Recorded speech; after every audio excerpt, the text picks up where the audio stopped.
મિત્રો આપણે સૈયારાની વાત પછી કરીએ. પહેલા તો આ રાજુ કલાકાર પથરા વગાડીને જે દિલ પર સૂર્ય ચલાવતો હતો ને, મેં કહું ચાલ ભાઈ 1-1.5 મહિનાથી કઈ લોહી પીધેલું છે, હવે આનું કઈ ટ્રેન્ડિંગ બહાર જશે ને કઈ નવું આવે તો આ સૈયારા આવ્યું. સૈયારા પિક્ચર અમે બી જોયું, નો ડાઉટ બહુ મસ્ત પિક્ચર છે, મ્યુઝિકલ પિક્ચર છે, મજા આવે.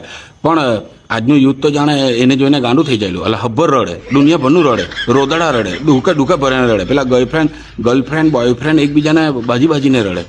એટલે ગર્લફ્રેન્ડ કોની હારું રડે? એનો સૈયારા તો એની બાજુમાં જ છે, તો બી રડે. नहीं सारुण के यहाँ कुछ तो गड़बड़ है. ને પેલો કોને હારું મરી ચાલ્યો હજુ.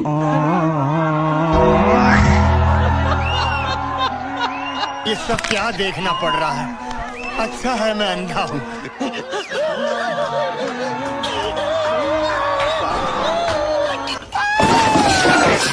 2000 પછીના જે પોયરા પેદા થયેલા છે ને તે તો કઈ અલગ જ જાતના થયેલા, કઈ સમજ નહીં પડતી મળે. આપણે મરદ માણસ કહેવાય, આપણાથી રડાય નહીં. આપણે તો ઘેરની જિમ્મેદારી હોય. સૈયારાની બહાર નીકળો, સિનેમા ઓનલી બહાર, પછી આપણી જિંદગી ચાલુ થાય.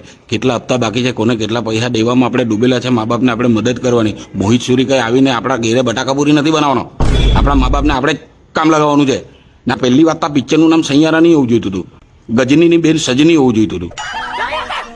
સૈયારા રાખી પાડ્યું ને તમે લોકો જોઈને રડે. એટલે તમને લીધે અમને શરમ આવે. હિંમત રાખો. मगर क्यों? દુનિયા બહુ અઘરી છે, બહાર નીકળો આમાંથી અને મજૂરી કરો તો ખબર પડે.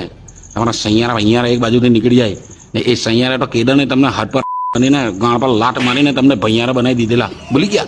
હવે તેને યાદ કરે પાછા. કામેલ ધંધે લાગો. ચાલો, હજુ તો સારું કે તમારા ટાઈમ પર તમે જ્યારે ઘોડિયામાં ઉઠા ને ત્યારે વીર ઝારા ને કલ હો ના હો ને તેરે નામ જેવા પિક્ચર આવેલા.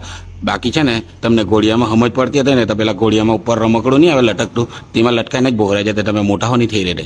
એ બધા પિક્ચર અમારા ટાઈમ પર આવતા बात तो सही है. જ્યારે અમે જરાક લવમાં ઉઠા ત્યારે.